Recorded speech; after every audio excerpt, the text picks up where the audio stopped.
आप सभी लोगों को सादर प्रणाम। मैं सर्वप्रथम वैदिक शोध संस्थान को साधुवाद देता हूं एक अत्यंत उत्कृष्ट आयोजन के लिए और प्रोफेसर संतोष कुमार शुक्ल जी को विशेष रूप से धन्यवाद और आभार व्यक्त करता हूं, क्योंकि न केवल उन्होंने मुझे इस कार्यक्रम में आमंत्रित किया बल्कि मुझे इंद्र विजय भारतवर्षीयोपाख्यान पुस्तक भेंट भी की पढ़ने के लिए।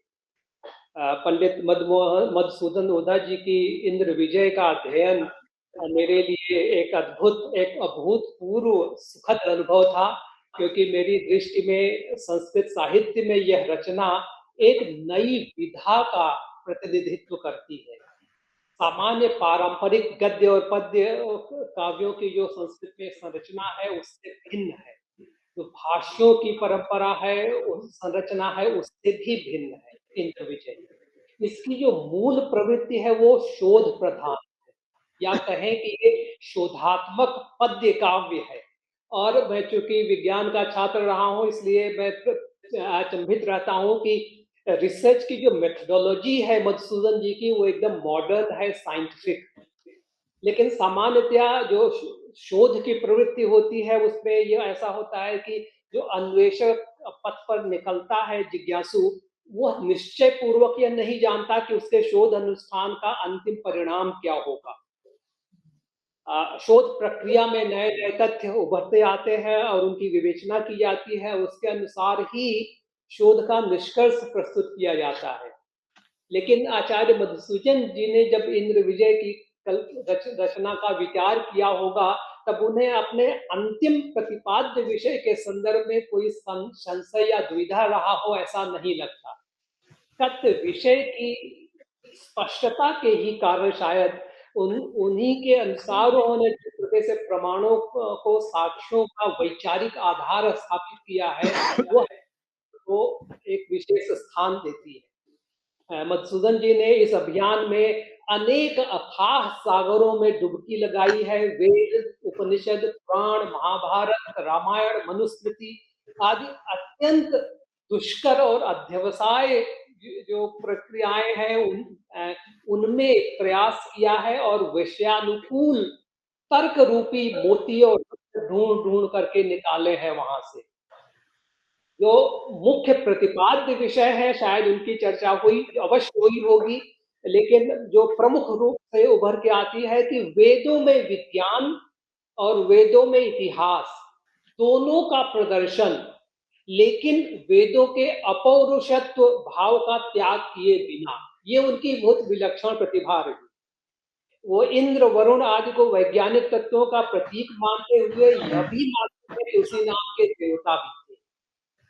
दूसरा जो बहुत महत्वपूर्ण पक्ष है कि उन्होंने भारतवर्ष और इस भूखंड का जो अनेक नामाकरण रहा है उन विभिन्न नामों में समन्वय स्थापित किया और इस प्रयास में उन्होंने सिंधु नदी का एक विभाजन सीमा प्रस्तुत किया है और एक बृहत्तर भारत की अवधारणा प्रस्तुत की है पूर्वी और पश्चिमी भाग में।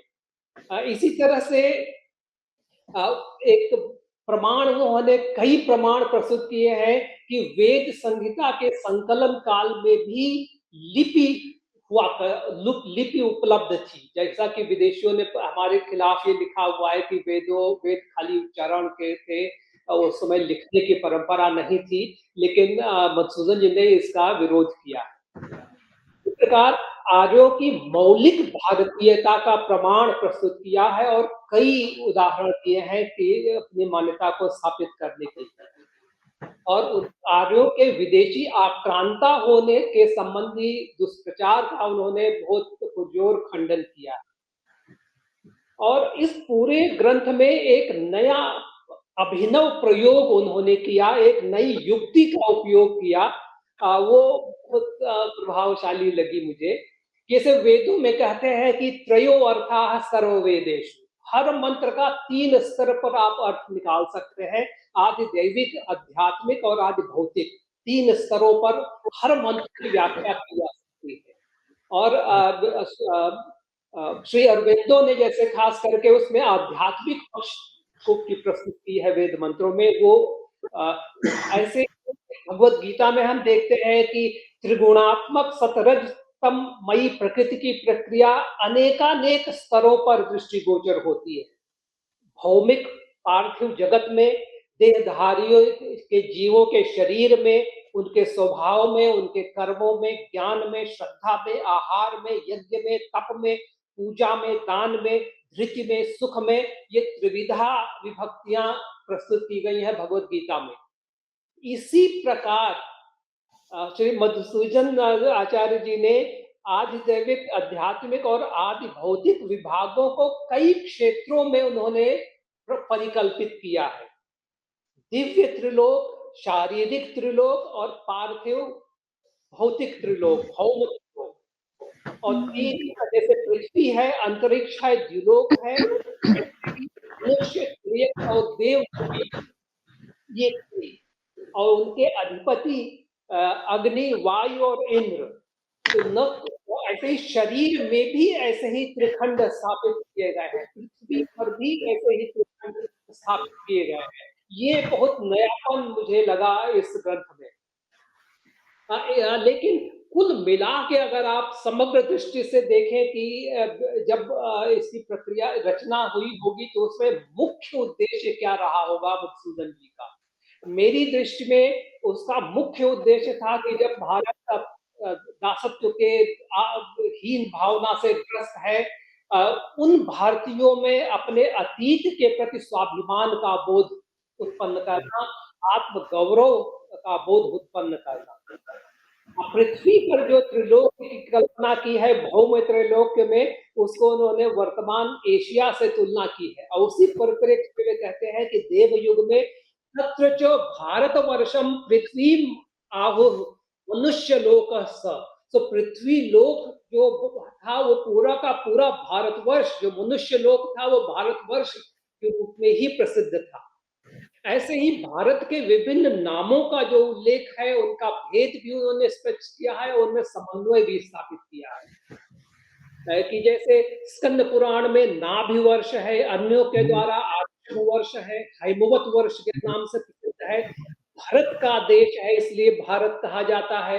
लेकिन एक बहुत सूक्ष्म दृष्टि उन्होंने प्रस्तुत की है, भारतस्यायं देशः तस्मात् भारत इति प्रथितः भरतम त्वेत मनेकम स्मरन्ति पौराणिकाः सर्वे।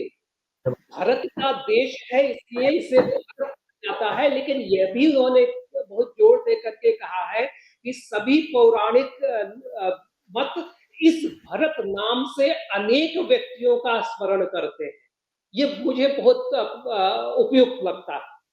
इसी प्रकार भारत की जो नाम है उसके भाव को उन्होंने अग्नि, जो वैदिक अग्नि की परिकल्पना है, उससे जोड़ा है। ऋग्वेदस्य तुरीयक मंडले सूत्रे ही पंचविंशतिके भारत इत्याख्यातम नामाग्नेः मनुष्य लोकपतेः। जो ऋग्वेद के चौथे मंडल के 25वें सूक्त में इस पृथ्वी का नाम, जो कि मनुष्य लोक है, उसका अधिपति अग्नि है और वही भारत के नाम से जाना जाता है। तस्मा अग्निर्भारतः, अग्नि ही भारत है। इंद्रो वायुरयं देवयोनीशः अग्निस्तथा मनुष्येश्वरो मतो भारतो नामना। जिस प्रकार इंद्र है, वायु अंतरिक्ष का अधिपति है, उसी प्रकार पृथ्वी का अधिपति अग्नि है। उसी अग्नि के नाम से भारत जाना जाता है। जैसे देवताओं का स्वामी इंद्र है, जैसे देवयोनि यक्ष गंधर्वादि का स्वामी वायु है, उसी प्रकार अग्नि मनुष्यों का अधिपति है और उसी का नाम भारत है। अग्निर वही भरतः भव्यम भरती। और अग्नि की जो मधुसूदन जी ने जो प्रस्तुति की है उसको पढ़ के मेरा चित्त रोमांचित हो आता है कि अग्नि में जो समग्र भाव है, समावेशी भाव है, सर्व कल्याण का भाव है, वो सनातन भारत की विश्व बंधुत्व की जो नैसर्गिक शाश्वत प्रवृत्ति रही है उसका प्रतीक है। धूमो क्षत्रियाग्नि सस्यम भरते नरसस्य देहेपि अग्निर्विश्वजनानां भरण प्रवणाम मतिम धत्ते। जैसे भूमि पर खेत की अग्नि उपज की क्षमता धान्य को उत्पन्न करती है, मानव के शरीर में भी अग्नि है, वह ऊष्मा के तत्व के रूप में विद्यमान है। अग्नि भरण पोषण करता है। यह अग्नि समस्त मानव मात्र के भरण पोषण के स्वभाव को धारण करता है। अन्नैर धनैर यतोयम देशः त्वेषां परेषां च उदरम भरति ततोयम देशो भारत इति प्रथितः। कितने गर्व की बात है, यह देश अन्न और धन से अपने देश के और दूसरे देश के लोगों की उदर पूर्ति करता है, भरण पोषण करता है, और इसीलिए यह देश भारत के नाम से प्रसिद्ध है। भारत गौरव का जो मुख्य प्रतिपाद्य रहा है इस ग्रंथ का, वह भी मैं समझता हूं कि सबको पढ़ना चाहिए और पढ़ पढ़ के रोमांचित होना चाहिए। भारत वर्षम मानुष देश शिखि शशि रवि कुलोजत्र नरेशः धेनुभिर अन्न धनैरपि धन्यः स देशानाम इह मूर्धन्यः।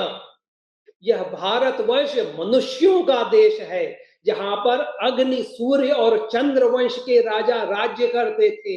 यह देश अन्न धन और गोधन से समृद्ध था, और इसीलिए समस्त देशों में इस देश का मूर्धन्य सर्वश्रेष्ठ स्थान था।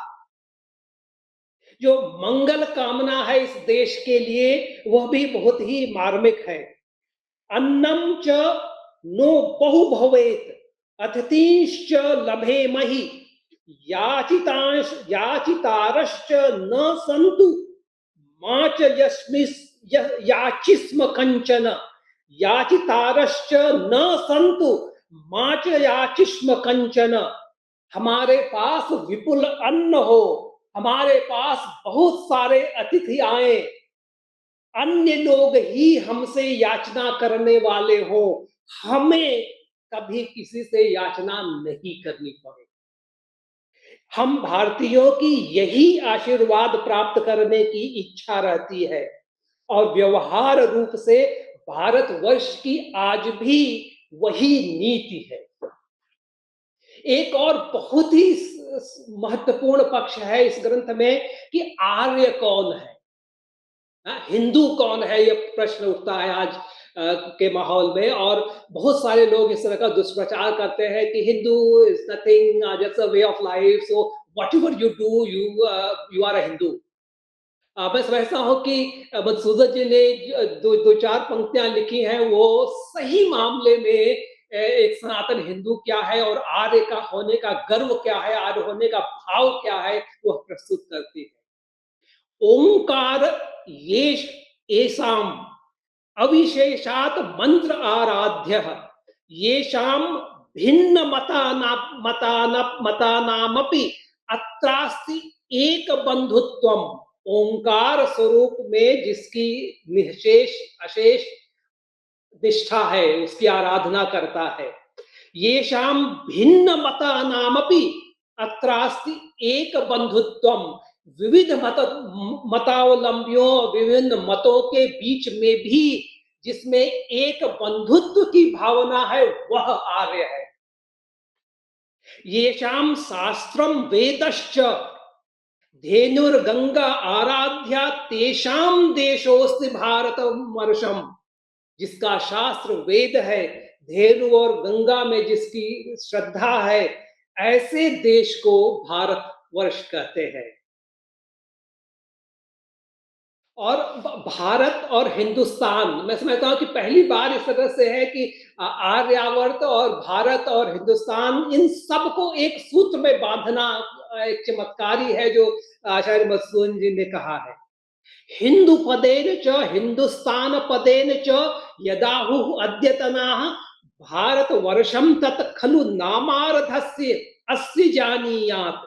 सिंधु नदी नदोयम यद्दिशि तद्दिश्यम भारतम पूर्व्यम सिंधुस्थान पदेन व्यवज्रहु सिंधु पश्चिमगाह। जो आजकल के लोग जो हिंदू शब्द से अथवा हिंदुस्तान शब्द से जो अर्थ निकालते हैं, वह इस भारतवर्ष का आधा भाग मात्र है, ऐसा जानना चाहिए। सिंधु नदी जिस दिशा में है वह भारतवर्ष का पूर्वी भाग है। सिंधु नदी के पश्चिम में निर्वास करने वालों के द्वारा इस भाग को सिंधुस्थान शब्द से कहा गया है। अद्वत्वे तु ब्रुवते भारतवर्षस्य सीमानं सिंधु नदम सा हिंदुस्तान यस्य हिंदुस्तानस्यैतस्य सीमा स्यात्। आज सिंधु नदी को जो भारतवर्ष की सीमा बताई जाती है वह वास्तव में इस हिंदुस्तान की सीमा है, वह आर्यावर्त की और भारतवर्ष की सीमा नहीं है। आर्यावर्तः शब्दो भवति यथा भारत पूर्वे पाश्चात्या पाश्चात्येपि तस्मात् तथास्मिन् आर्यायण शब्द ईराणे। तो आर्यावर्त को भी उन्होंने किस तरह से जोड़ा है कि पूर्वी भारत में सिंधु नदी के पूर्व में जिस तरह से आर्यावर्त शब्द प्रचलित है, उसी प्रकार इस आर्यावर्त के पश्चिम में आर्यायन शब्द प्रचलित है, जो कि आज के ईरान के नाम से जोड़ा जाता है। और उन्होंने कहा है कि रेड सी जो के पूर्व में सिंधु नदी के पश्चिम में हिंद महासागर के उत्तर में अराल और कश्मीर सागर के दक्षिण में जो देश है उनको पूर्व काल में प्राचीन आर्य ओरियंस कहते थे। और इससे हमें प्रतीत होता है कि पश्चिमी भारत में आज के भारत के पश्चिम भूखंड में भी आर्य ही निवास करते थे। इसमें मेरा व्यक्तिगत रूप से थोड़ा मतभेद है, क्योंकि अगर आप कम से कम 5000 वर्षों का जो भारत का इतिहास है वो तो हमें मालूम है, उससे भी बहुत ज्यादा पुराना है, लेकिन कम से कम 5 वर्ष का तो ऐतिहासिक साक्ष्य है। तो इस 5000 वर्षों में सिंधु नदी विदेशियों के लिए तो एक मील का पत्थर, एक माइलस्टोन, एक मार्कर जरूर रहा है, लेकिन भारतवर्ष की, या हम जिसको आर्यावर्त या भारतवर्ष कहते रहे हैं, उसकी राजनीतिक या भौगोलिक सीमा रेखा कभी नहीं रही है। सिंधु नदी से जो फिक्सेशन है वो हम भारतीयों पे थोपा गया है। भारत एक विशाल, अगर आज का भी भारत ले बंटवारे के बाद भी, तो एक महान विशाल देश है जिसमें अनेक नदियां हैं, अनेक पर्वत हैं। इतने विशाल देश को किसी एक नदी के नाम पर या एक पहाड़ के नाम पर या एक व्यक्ति के नाम पर नाम देना मुझे उचित नहीं लगता। वेदों में भी जो है विशालता हमारी प्रतीक रही, पहचान रही है इस भूखंड की। यजुर्वेद में है यस्य में हिमवंतो महित्वा यस्य समुद्रम रसया सहाहुः। हम किसी एक नदी को लेकर के अपना नाम नहीं रख सकते अपने देश का।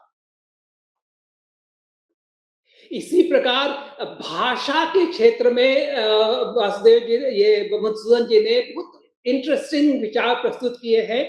और उन्होंने कहा है कि भारत में कालक्रम में 3 भाषाएं हुई हैं। छंदो भाषा जो कि वैदिक भाषा है, लौकिक भाषा जो कि लौकिक संस्कृत है, और देवनागरी भाषा। छंदो भाषा संस्कृत भाषा च नागरी भाषा। इत्थम भारतवर्षे कालक्रमतः त्रिधा भाषा।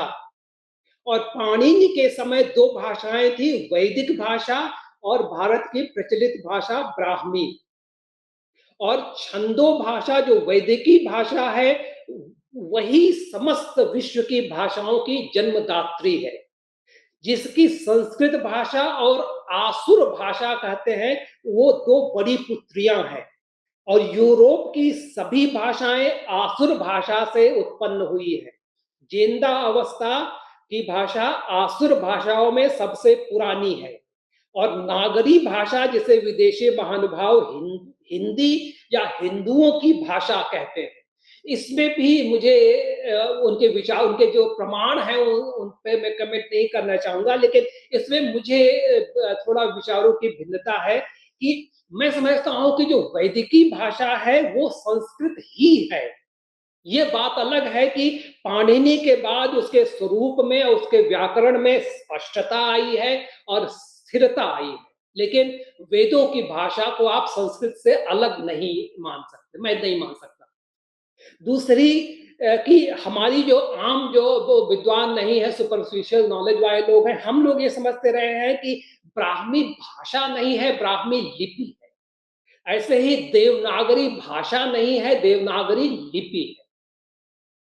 और भारत जैसे अत्यंत विविधतापूर्ण देश में यह कहना कि केवल 3 भाषाएँ थी, यह भी मुझे नहीं उचित जचता है। ये बहुत मतलब कहें तो अनडिप्लोमैटिक लगता है, क्योंकि तमिल जैसे भाषा, तमिल का ज्ञान अगर आप देखें तो बहुत ही पुराना है, और हिन नागरी भाषा जो हिंदी, खड़ी बोली हिंदी से पुरानी जो है भाषाएँ, अवधी हुई या मैथिली हुई या भोजपुरी हुई, तो उनका भी बहुत गौरवशाली अतीत रहा है। तो ये 3 भाषाओं तक सीमित करना भाषाई विविधता को, ये मैं समझता हूँ कि विवाद का विषय बन सकता है। और चूँकि इस संस्थान में वेदों में को लेकर के नया अध्ययन चल रहा है, इसलिए मैं इंद्र विजय के ऊपर नहीं कमेंट करना चाहता हूँ, लेकिन मैं जो शोधार्थी हैं उनको ये संदेश देना चाहूँगा, उनसे मैं आग्रह करना चाहूँगा कि अ, इतिहास, भूगोल और विज्ञान तीनों की हम जो सो कॉल्ड साइंटिफिक अप्रोच से इन्वेस्टिगेशन करते हैं, वो विदेशों द्वारा थोपी हुई। हाँ, जहाँ तक वेदों में इतिहास ढूँढने की बात है, तो मैं समझता हूँ कि इंद्र, वरुण, वायु विभिन्न नाम हैं, लेकिन ये जो ग्रीक और रोमन माइथोलॉजी है, उससे हमने आँख मूंद करके कॉपी किया है और उनको मानवोचित स्वभाव दिया है, मानवोचित चरित्र दिया है। ये थोपना उन पर ठीक नहीं है, क्योंकि जो वैदिक दृष्टि है उसमें परमेश्वर को मानवाकार या मनुष्य को परमेश्वर का प्रतिरूप नहीं माना जाता है। ये बिब्लिकल माइंडसेट है जो कि हमारे ऊपर थोपी गई है कि God created man is his own image, so God also has anthropomorphic form। ये वैदिक कल्पना के ठीक उल्टा है, क्योंकि जो वेदों में जो पुरुष कहा जाता है वो एंथ्रोपोमॉर्फिक नहीं है। हाँ, वो मनुष्य के आकार का, शरीर का, चाहे बहुत बड़ा भी क्यों न हो, ऐसा नहीं है। वह निराकार है। और जो पुरुष सूक्त है, जिसका बहुत सारा दुष्प्रचार हुआ है और तोड़ मरोड़ करके उसको बहुत तरीके से प्रस्तुत किया जाता है भारत के विरुद्ध दुष्प्रचार करने के लिए, उसमें पहला ही मंत्र है सहस्त्र शीर्षा पुरुष सहस्राक्ष सहस्रपात पुरुष वेदम सर्वम यद भूतम यच्च भाव्यम। तो मनुष्याकार नहीं है पुरुष। ऐसे ही एक बहुत असंदिग्ध उद्घोष वेदों का रहा है एकम सत। इंद्रम मित्रम वरुण मग्निमाहु रथो दिव्य स सुपर्णो गरुत्मान एकम सद विप्रा बहुधा वदंती अग्निम यमम मातरिश्वान माहु तदैवाग्नि तदादित्य तदवायु तदु चंद्रमा तदेव शुक्रम तद ब्रह्म ता आपः स प्रजापति न द्वितीयो न तृतीय चतुर्थो नाप्युच्यते न पंचमो न षष्ठः सप्तमो नाप्युच्यते नाष्टमो न नवमो दशमो नाप्युच्यते।